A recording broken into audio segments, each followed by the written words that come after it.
just get rid of the Mongoloids and the Jews and the mixed races, we're going to have heaven here. Communism.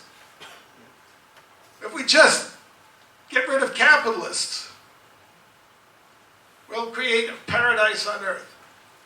What they created was the most oppressive state in the history of the world. The deaths of 120 million people in peacetime. And unimaginable, artificially created poverty. Man-made famines that killed millions of people. That's what progressives produce when they get the power. Because you can only change the world a little piece at a time. And there's a reason that we are where we are and not somewhere else. It's human nature, it's human psychology. You could read all of the Marxist texts in the world that will never, ever encounter in the text or look at what people are actually made of and why it's so difficult to change things. But the fantasy is there. We're going to change the world. It's exactly the same fantasy that Osama bin Laden had. We'll make everybody Muslim and they'll follow Sharia and then the world will be a holy place. So there's a natural affinity that they have. And they have learned to talk very well in the terms of the left. That the social justice. It's a noble idea, but it's an impossible dream. And I say this having spent the first half of my life trying to achieve social justice and seeing the movements that I supported. You know, I was part of the so-called anti-war left in the 60s. We forced America to get out of Vietnam. The Nixon side that we hated said there'll be a massacre if we leave. Oh, we said, no, there won't. And there was. They killed 2.5 million people, the communist state. And there wasn't one leftist protest against that. The hypocrisy over the oppression of women and the oppression of gays. Where's the only place in the Middle East you can have a gay pride parade? Israel. Of course, if Israel has stolen the land and is occupying it, you know, doesn't balance out. But Israel didn't steal the land. I placed an ad in the Daily Tar Heel, which got a reaction, just to make that point, the occupied point. I am not optimistic. I am an optimist by nature, otherwise I wouldn't be here. Attempting to reach people on this campus. And you see how hard it is. There are very few students here. And that's because people, you see the left is very, very good at character assassination. You're seeing it happening with Rush Limbaugh right now. I'm glad we have some leftists here, that's good. You can see it happening with Rush Limbaugh. Bill Maher is a true misogynist, a hateful person, and his comments about women, which I would not repeat here tonight, are, 1,000 times worse than Limbaugh's. But you won't find a communist like Jane Fonda or an airhead like, well, they're both airheads, Gloria Steinem, or Gloria Allred, who I actually have had at my events, complaining about Bill Maher or any one of a dozen or 1,000 leftists that step over their lines. It's very effective. Very effective. Anyway, you can see I'm a little frustrated about this campus in particular. But I thank you all for coming, and I will take questions.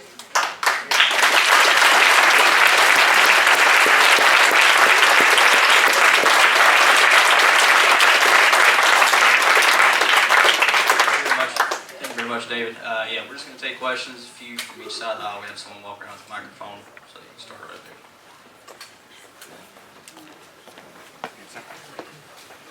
Thank you for coming, Mr. Horowitz. My question is, what is just as the Islamic hatred of Israel is motivated by the Quranic and Hadithic texts, what is the apology on the left perhaps motivated by the hatred of the Judeo-Christian civilization that we have? Is that part of the reason that they have the apology? Because as we know, that counterculture movement, that was their goal, to shift the work away from that. Of course, the left is generally hostile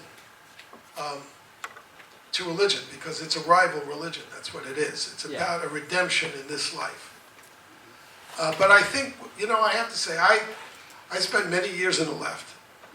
And my writing partner, you may know Peter Collier, who wasn't born into the left, but came over. And he would always be saying that leftists are malicious. And I look inside and I did not see any malice. However,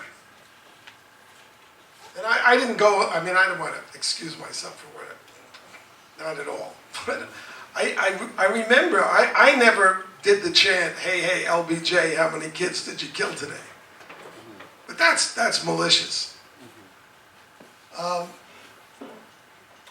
So I don't think, I'm not sure the left is very negative. You can tell by their tactics. They shut people down. Conservatives do not come and shout people down. This is the South, so this was a more civilized form of protest. But I don't know. But I don't think the right comes to events like this to march out en masse. It certainly doesn't call its opponents the kinds of names that people like me routinely get called, or misrepresent what they say so as to better to skewer them.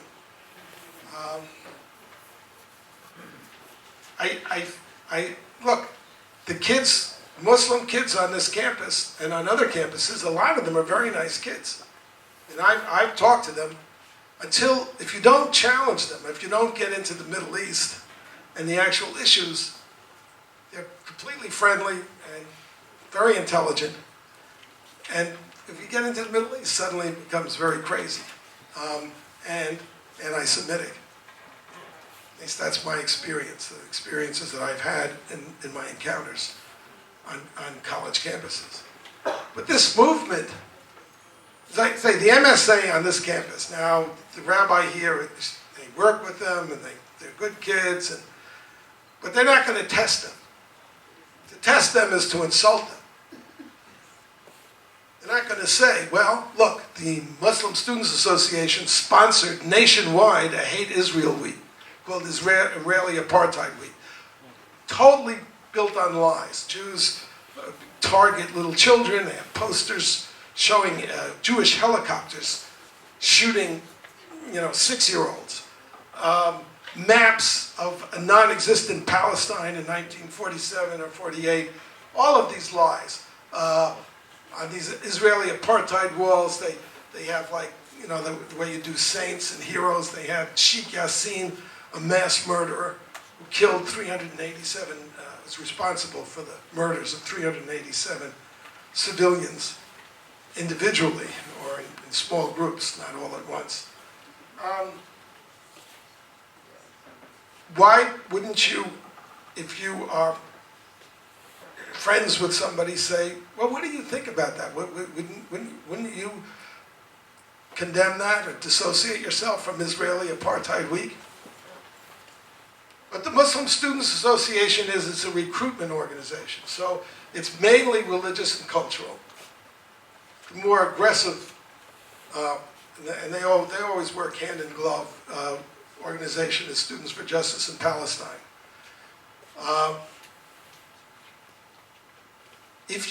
What they do is they get the kids who they see have potential to move up in the brotherhood. In that pamphlet, there's a page in which it lists what the careers of I think it's 9 former presidents of Muslim Students Associations who all went on to leadership positions in Al-Qaeda and other terrorist organizations. The most famous one being Anwar al-Awlaki, who was the MSA president at Colorado State. Now, we're not talking about somebody who came in to pray. We're talking about somebody who was elevated to be president of the organization. When I was attacked by Hillel on this campus last year, I did some research and I looked at the Muslim Students Association site. It's all pretty much, it's all religious and cultural. But then they have a summer training program. So I would call a cadre training program. All of the instructors came to teach the class that they were giving to their students were members of the Islamic Society of North America, which is a brotherhood front. Yep. So it's very sinister. I mean, when I grew up, you know, my parents, they were communists, but I never heard that word pass their lips. They were progressives, that's the way they described themselves. My mother actually was a registered Democrat.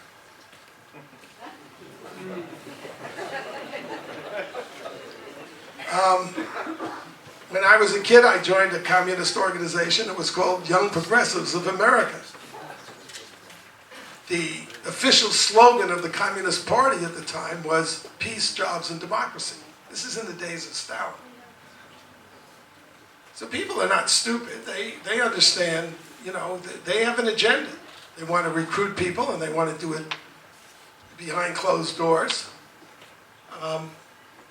And they don't want to alienate people, so they say nice things. Now, the unfortunate thing about Islam is that it's a religious obligation in Islam to lie to infidels, which is almost all of us. Maybe all of us, I don't know. All right. Oh, sure. Well, Dr. Horowitz, if your parents were communists and you're where you are, and my dad had a shrine to Reagan in our summer home, and I'm a graduate student at Carolina, I'm hoping we can maybe find the middle ground somewhere. Uh-oh, have you gone the other way? I reserve judgments. I'm desperate moderate, but let's posit a hypothetical. Now, I'm an American citizen and not a Jew. However, my neighbors all through summer times growing up on all 3 sides of me were Jews, were the most wonderful people, well, as good a neighbors as you can ask, let me in to watch me and my brothers when my parents were away. I cannot pretend to have the emotional attachment or the investment in the state of Israel that Jewish Americans have, or that Jews worldwide. I do, however, want to bracket history for a minute and just get your response to a hypothetical situation. Let's say the American military strategic command political apparatus basically says the maintenance of the state of Israel is militarily, demographically untenable. Okay? And let's assume that the America of 2012 is not the America of 1948, and that we could organize as a nation the complete import of every Israeli citizen that wanted to this country to become full refugee status citizens of this country. Hold on. Here's the hypothetical of that. Okay. And as an American, so let's pretend that can go on as a proposal. Because here's the deal as an American taxpayer and citizen. After 2 wars, in Iraq and in Afghanistan, not paid for, wars meant to change the world, by the way. I am no longer willing, as a taxpayer, to support expeditionary armed conflicts around the world when my one and primary concern with the Middle East is getting the resource we all need and depend on, which is cheap oil. So I'm wondering if that solution was proposed, whether it would be a tenable or doable situation. Okay. I think it's a reasonable question, but I like when you said desperate, because it's a desperate idea. First of all, we can get cheap oil. Is cheap oil drill?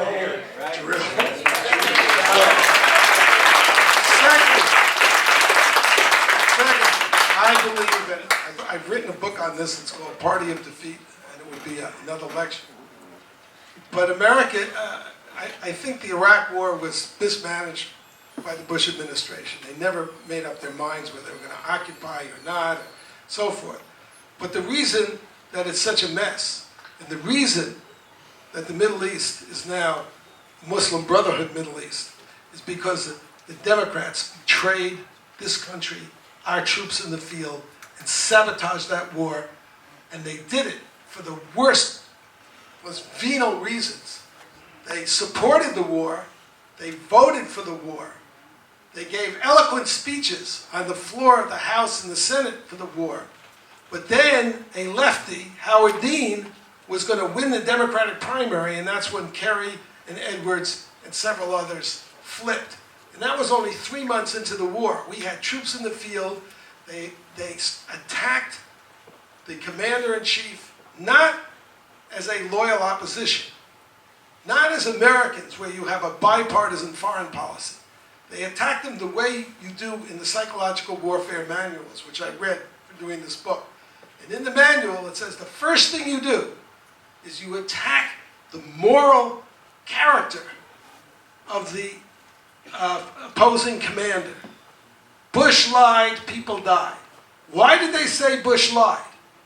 They said Bush lied because they could not explain to the American people why they would reverse themselves 180 degrees when the war had just been won. The only explanation they could give is that Bush lied to them about intelligence. But that was the big lie of the war. Why? Because the Democrats sit on all the intelligence committees and have